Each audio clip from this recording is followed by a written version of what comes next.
Dan, your first time in Brazil? No, I was here in the 90s. Also for a veggie protest. I was here for the Rio Earth Summit, the Eco Summit, 1992 in Rio. It was the first big convention about the environment, and they did not discuss the problem of animal agriculture. So I came here for a PETA protest for that issue, and it's nice to come back 25 years later and see 1,000 vegetarian activists at the Feira Vegana. Tell me about your trip now in Brazil. Well, I'm here to speak at the Feira Vegana, which was this weekend in Campos, Jordão de Campos. And to start that off, we did a veggie action here in Sao Paulo with some Brazilian activists to make the parallel between dead animals and dead people. An animal is very much the same as a person. We all struggle to survive. We all want to live. We love our families. We don't want to be separated from our families. We don't want to be killed.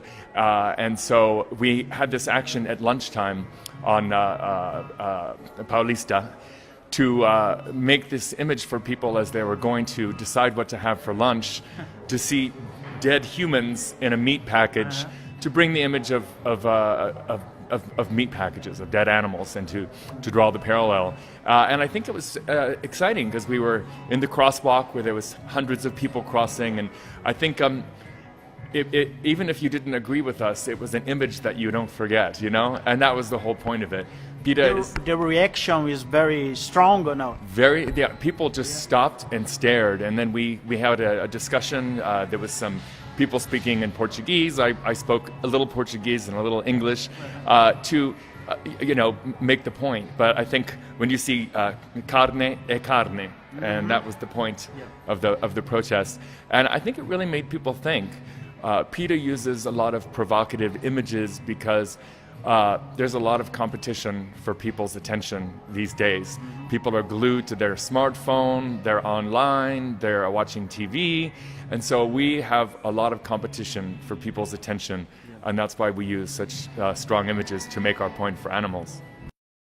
What's your opinion about the latest actions of the Brazilian government against Amazon forest protection? I think it's terrible. They should be protecting the Amazon forest more. And the whole point that we make of why you should be vegetarian is because they're destroying the Amazon forest for the meat industry. Sometimes it's for the animals, other times it's for soya just to give to animals. And so they're killing their forest just for the meat industry. And that's one of the big reasons why I think so many young people are going vegan, because they know it's the most important thing they can do for the environment. Okay. In your opinion, how can civil society contribute to the protection of animals? I think it's a very easy movement to join. It's a cause that you can join the next time you have a meal. You know, there's so much violence in the world beyond our control, but this is one kind of violence you can eliminate in your own life by eating vegan and leaving animals alone. And that's the point we make. There's a lot of wonderful organizations here in Brazil. I just met a lot of fantastic Brazilian veggie activists. And it's exciting to see the veggie revolution here in Brazil. You need more time to convince the people, no? Yeah, I think it's a generational thing. This issue is like any other issue. It might be, animal rights is not so much a political issue, it's more a consumer issue. It's about what we eat and what we wear and the products we use.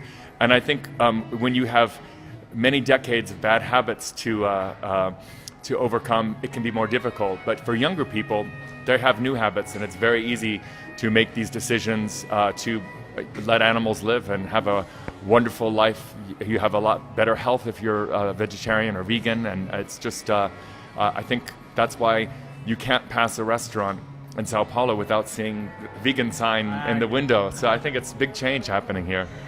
Consider it right to treat animals as humans? I think we have to treat animals with the respect that they deserve, and it's wrong to keep animals against their will and to eat them, to use them in these industries like laboratories and the skin trade. You know, animals have a value to themselves beyond whatever value they have to us. They want to live in nature, they want to live with their families, they want to have a life as nature intended. And when you take these animals and put them in these terrible industries, it's a horrible disrespect to animals and to nature. Are you optimistic about the future of species and the planet? Well, I think I'm an optimist because I think I have the luxury of being involved for more than 30 years. And so I can look back in the 80s when I first got involved as a young person myself, and it just seemed so overwhelming. And so now, 35 years later, to see so much action happening all over the world, and to see that it's new generations, this is not a big issue for them. It's easy to support animal rights. You know, young people have a much better sensibility because they see the world through a more pure, less greedy way. And our point with PETA is it's very simple. Animals are just our neighbors on this planet, and we have to be better neighbors. You have some message for the Brazilian people? There's just fantastic options here now. I would say educate yourself.